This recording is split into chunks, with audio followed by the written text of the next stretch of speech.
Luke Tilley, we've got less than 2 months till the presidential election. So let's talk about the candidates' tax plans. In your view, Donald Trump's tax plan, good or bad for the economy?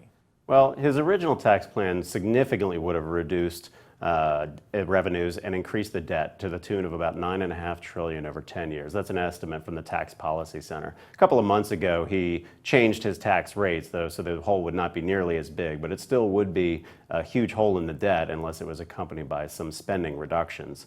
So at this point, I think it would be detrimental to the debt and by extension for long-term growth. All right, and what about Senator Clinton? Well, Senator Clinton would like to raise taxes, particularly on the wealthy, and that would actually help the deficits and the long-term debt. The Tax Policy Center estimates about $1 trillion in increased revenue over 10 years. But the issue there is if we really get a long-term solution to our debt, it's going to have to come with some spending cuts, particularly on the long-term programs of Social Security and Medicare. And there she's actually pledged to increase spending. So that would be a challenge. All right, so those are their tax proposals. Let's talk about some of their other economic proposals. It seems like they're on the same side when it comes to free trade. Yeah, I think that this is one of the more disconcerting parts of this election. It's a time where we have the two major candidates that both want to sort of retract from the world economy and pull themselves away from free trade agreements. We've had many decades of continued openness, and pulling back on those kind of free trade deals, I think, is a long-term detriment to the U.S. economy and to growth in exports. And they both want to build things here in the U.S. They're pro-infrastructure. So it would seem like that would be a good thing. Yeah, but you got to pay for it, though, right? You definitely have to pay for it. I would put this in the column of good.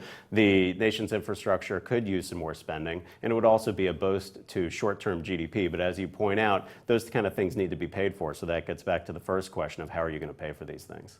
And then finally, it's worth reminding everybody that the power of the purse belongs to Congress. And Congress, you need 60 votes to override a filibuster, so whatever they say, this is just a proposal. Really, yeah, these are just proposals, and we've seen over time that really neither major candidate, whoever ends up winning, ends up getting their full wish list. It looks right now like the Senate might come down about 50-50, or even if it's just close to that, 51-49, you're not anywhere near that filibuster-proof ability to push through legislation, so it's very hard to gauge what's going to come out of this. All right, well, thanks a lot for coming on to talk about it, Luke Tilley. Thank you very much. And thank you for watching The Street.